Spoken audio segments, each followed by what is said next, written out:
Good morning, beautiful people. I hope you are having a great day so far. Today's topic is what to do after a cut, how to transition into maintenance / a build and not regain the weight.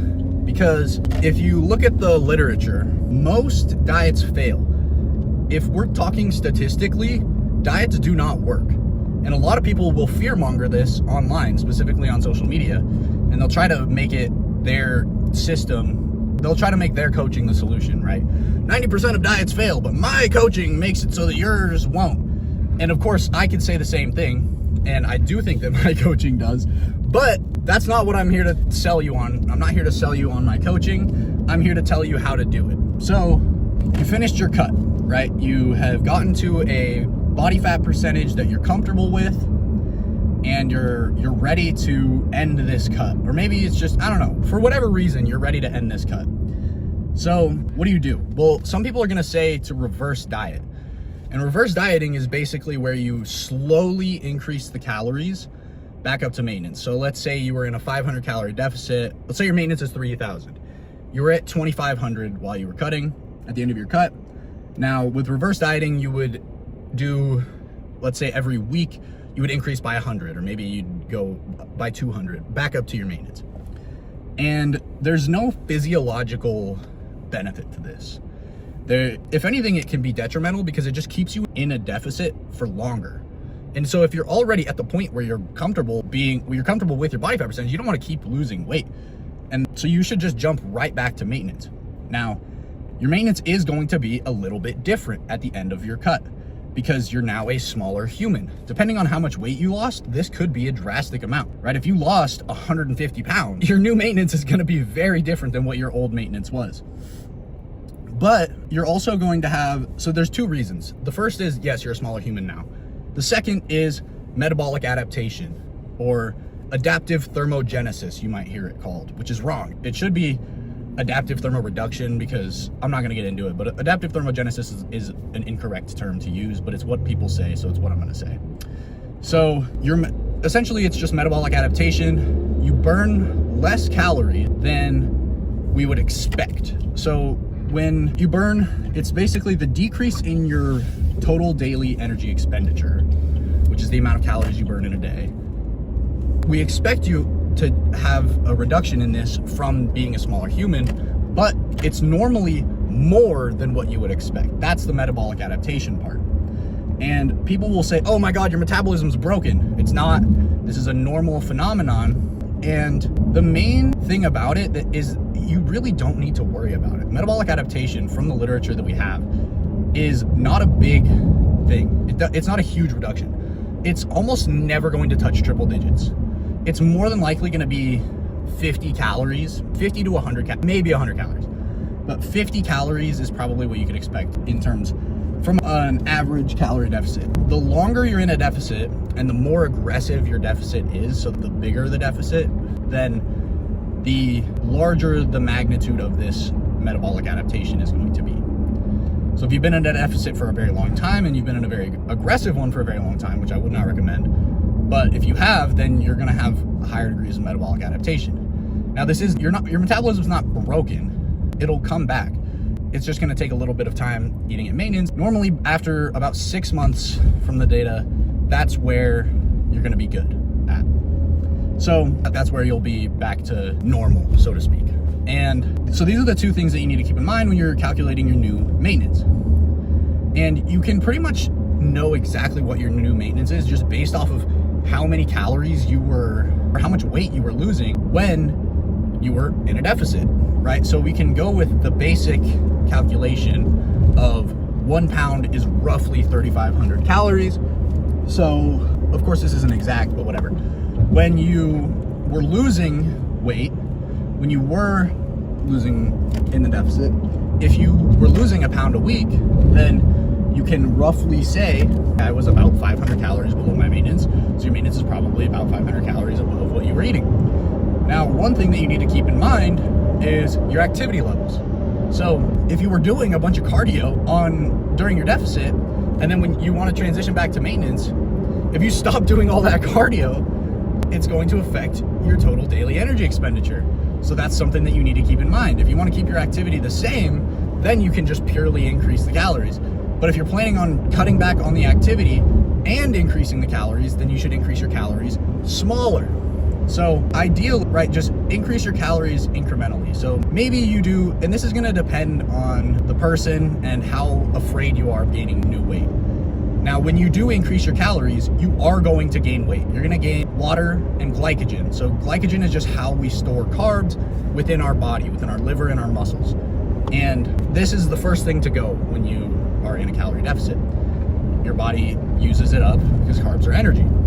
So it fills back up, and every 1 gram of glycogen binds to 3 or 4 grams roughly of water. So that's weight that's going to be added. Now the good news is you can estimate how much water and glycogen you're going to gain based off of how much water and glycogen you lost at the beginning of your deficit.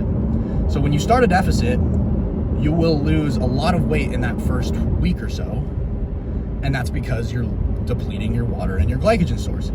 So for me, someone who's been in a deficit multiple times and transitioned back in and out of maintenance, I know that I'm gonna gain 8 to 10 pounds. I'm gonna lose 8 to 10 pounds right away, and I'm gonna gain 8 to 10 pounds right away.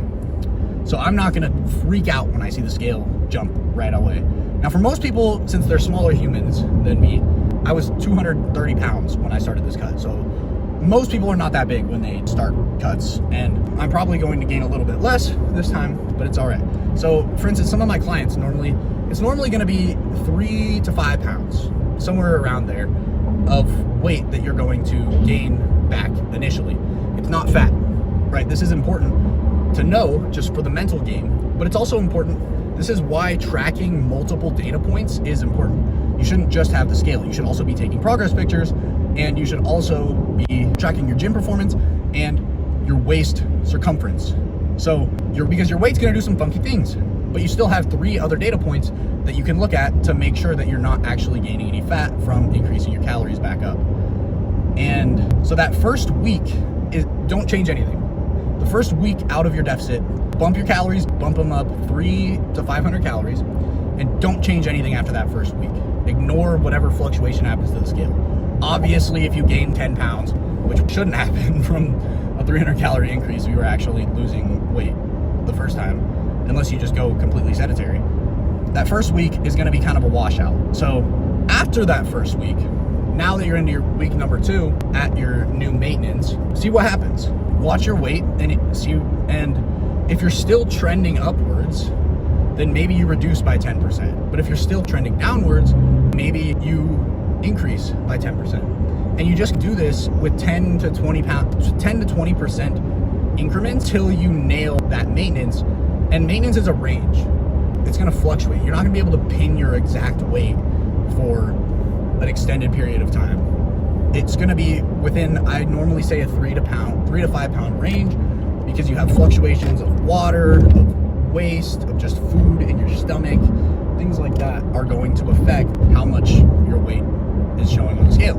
But again, your waist should not be changing during this period.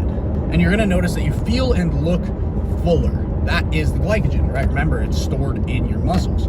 So that's when you hear, if you ever heard of bodybuilders or anyone saying, oh, I look flat, what they're talking about is glycogen. They're talking about their muscles are literally flat because they don't have any water or glycogen in them. But once you eat more calories, you're going to fill up with water and with glycogen, so then that's how you get that full. That's why you're gonna look the best that first week if you don't overdo it.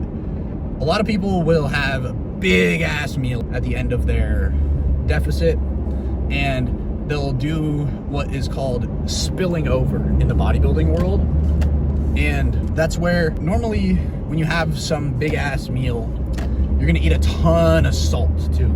And we know that salt and water, we have osmosis, right? Science words. But essentially, you hold on to a ton of water, and that's where you get that kind of puffy look, and that's the spilling over look.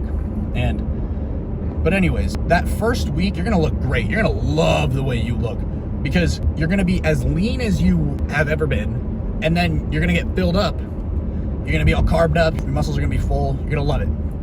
And those first couple days after the deficit, you're gonna look the best. That's when you take your pictures. That is when you take your after pictures, is when you're actually pumped up. But with this, an important note here is that after you've finished your deficit, your body is not in a good state, right? You need to be tracking still. You need to track your calories because maintenance is honestly harder than a deficit. I'll say it, maintenance is harder than a deficit. This is why most people gain the weight back. Losing weight is easy, keeping it off is hard. I will always say this and I will die on this hill. Because even personally, right, I have lost weight a lot of times. I have struggled to keep it off. This is because you get off and you're like, now I'm gonna go back to all my old habits. No, that's what got you fat in the first place. The foods that you eat at maintenance, you should be eating the same foods that you were dieting on, just more of them, period. Dieting is about portion control. It shouldn't necessarily be about switching food around too much, right? Maybe you go from a chicken breast to a chicken thigh. So you have a little bit more fat in your diet. Maybe you have a little bit more carbs. But your protein should be roughly the same. If you did increase your protein during your deficit to over 0.72 grams per pound, over that 1.6 grams per kilogram, you can probably dial it back down, and that's fine. So you might change what you're eating a little bit, but you should not change what you're eating completely, mainly because your hunger and fullness hormones, mainly ghrelin and leptin. So ghrelin is the one that makes you hungry, leptin is the one that makes you feel full. Both of these are fucked. They're not going to be, your body is not regulating them properly. So your leptin is tanked. You will never feel full. That's one of the reasons why people gain weight back after dieting, and they gain it back quick. That's why. It's because your stomach is essentially a bottomless pit and your ghrelin is through the roof. So you're hungry all the time and your stomach is a bottomless pit. You're hungry all the time and you never feel full. This is a recipe for disaster. This is why that first month of maintenance after a deficit is paramount, and it is probably the hardest month of just your weight loss journey that you'll have. And I know that if some of you are losing weight right now, that's probably a terrible thing that you don't want to hear, but it's true. That first month is going to be rough because your hormones are fucked. This is why you shouldn't be in a super aggressive, super restrictive diet, because when you feel like you've been super restricted and then you lift that restriction off, you unlock the chastity belt, your brain is like, holy shit, give me everything. I want to eat it all. And then that's bad. That's how you gain the weight back. This happened to me my first aggressive deficit that I did. No, it was my second one. My second aggressive deficit that I ever did, I gained 20, I lost 35 pounds. And then I gained 20 pounds within my first month because I had a big ass meal right after I ended the deficit, literally the day after. And then I had another one 2 days later, and then another one 3 days later. I kept saying, oh, I'm at maintenance now, it's fine, I'm at maintenance now. And then I got fat again, and I was like, fuck, I just spent 6 months cutting, not being in a fully anabolic state, not being in the best state to build muscle. And I did that just to be back where I started. And that's why I'm so anti-aggressive deficits, because I've done them, and because I've coached people through them. And I know how rough it is on the mental, because everyone's always like, oh, I've done it. You haven't coached a real person, and you haven't coached someone, and you haven't done them yourself enough times. Anyone can do it. I did it. The first time I did it, that was easy. Anyone can restrict themselves really tough for 12 to 16 weeks. It's honestly not that hard. But doing it multiple times across a lifetime, right? This is something that we're trying to be sustainable with. And that's, so if, just as a summary of what we've come across so far, first things first is you're going to jump straight back to maintenance. Maybe undershoot a little bit. So increase by 300 to 500 calories, depending on how big your deficit was. However big you think your deficit was, undershoot it by 100 calories. So if I think I was in a 500 calorie deficit, I'm going to increase my calories at maintenance, but when I'm going up to maintenance, by about 400. And next is I'm going to stay tracking, and I'm going to track very diligently for that first week, because you can go in and start practicing intuitive eating once you know what eating at that amount of calories feels like. Because right now you only know what eating at your deficit calories is like on a daily basis. So eat at your maintenance and eat there roughly for about a week. And then again, so after we bumped the calories, right, we spend that first week getting the water and the glycogen back. We're ignoring the scale jump. And then after that second week, we're gonna analyze what happened to our weight in the second week. And then we're gonna adjust. We're either gonna bump the calories 10% or decrease them by 10%. And we're gonna use that, we're gonna use the next month to calibrate and find what our new maintenance is. Another thing that happens when you bump the calories back up is normally we'll see an increase in NEAT. So that's your non-exercise energy expenditure, or it's non-exercise activity thermogenesis. And this is just basic movements. So this is NEAT, literally just anything that's moving that's not structured exercise. And you'll see an increase in this. And some people, it's a lot. So some people, when they go into calorie surpluses, literally can cancel it out by just a compensatory increase in NEAT, which is just crazy. But your NEAT will subconsciously rise, just like how it subconsciously decreases when you go into a deficit. So this is why you might be able to get away with increasing your calories by a full 500 after the deficit. But after you've done that, you're gonna stay tracking, because remember, your hormones are gone. They're all kinds of wacky. Your stomach's a bottomless pit, and you're always hungry. So these things are just, that's what you need to keep in mind. You need to keep your activity levels the same, and if you reduce them, you need to account for that. If you do all these things, you will be able to maintain the weight loss, because that is the goal. The goal is not to lose weight. The goal is to lose weight and keep it off. If you follow these steps to a T, I promise you, you will be fine. And that is honestly, that's all there really is to it. And after you've spent a month at the amount of calories at your maintenance, remember, maintenance is a range. So it's gonna be around 3 to 5 pounds you're gonna fluctuate between because of water, waste, food, things like that. Once you've spent roughly a month tracking calories, eating at that level, and your waist is staying the same, your progress pictures are looking good, your gym performance is probably gonna be better, hopefully better than it was during the cut. Now, this is where I would say, all right, we can start to transfer to not tracking. We can start to intuitively eat. Now, learning how to intuitively eat is a tough thing. And the reason why I say you should do it you should track for a month before you start to try to learn how to intuitively eat is because learning how to intuitively eat is where you eat based off of your own hunger signals, essentially. And remember, our hunger signals are fucked for that first little bit after the deficit. So we need to give them time to correct before we start trying to learn how to eat off of them. Because if you try to intuitively eat right away, you're gonna get fat again. And my preferred method for learning how to intuitively eat is track during the week and then use the weekend to try to intuitively eat. Or just pick a couple, it doesn't have to be the weekend, just pick a day or two where you're gonna intuitively eat. And it could be, if you're eating roughly the same food, if you eat the same foods every single day, then you can just go off plan and just keep doing the same thing. But if you wanna learn how to really implement this into your lifestyle, that's where I would say you can just start with a couple days. You don't need to just completely stop tracking in general. Just go with a couple days of the week where you intuitively eat and you track a couple days, and then just wean yourself off of tracking and just make sure that the scale is not doing crazy shit. Make sure that your waist is good, your progress pictures are good, and you'll be fine. And I guess there's two definitions of maintenance I should clarify. So the first one is just maintaining your body weight. Now this is, if you're just maintaining your body weight, you're going to essentially recomp because you're building muscle. Slowly, this is a slow process, slower than everyone wants it to be. But if you're maintaining your body weight roughly over time and you're going to the gym, your lifts are going up, that means you're recomping. You're using your fat as your energy. So if you're maintaining, you can maintain your body weight, and then there's also maintaining your body fat percentage. Now this is technically a slight surplus because your weight is going to be increasing little by little over time, and you're going to be adding fat.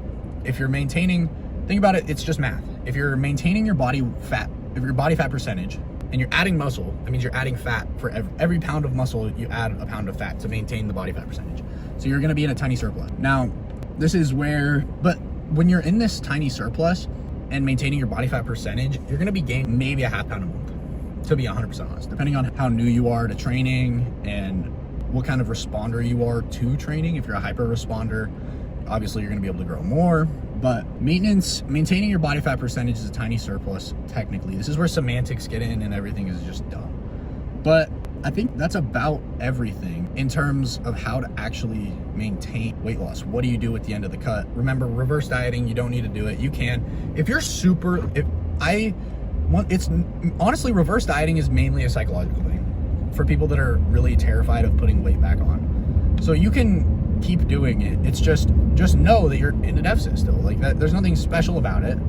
It's just a way to titrate your calories back up into maintenance without that possibility of putting yourself into an accidental surplus for a week. And again, if you put yourself into an accidental surplus for a week after you've lost all this fat, and it's a tiny surplus, because you shouldn't just shoot your calories up by 1,000, you'll be fine. But anyways, that's all I got for y'all today. Peace out. Love you.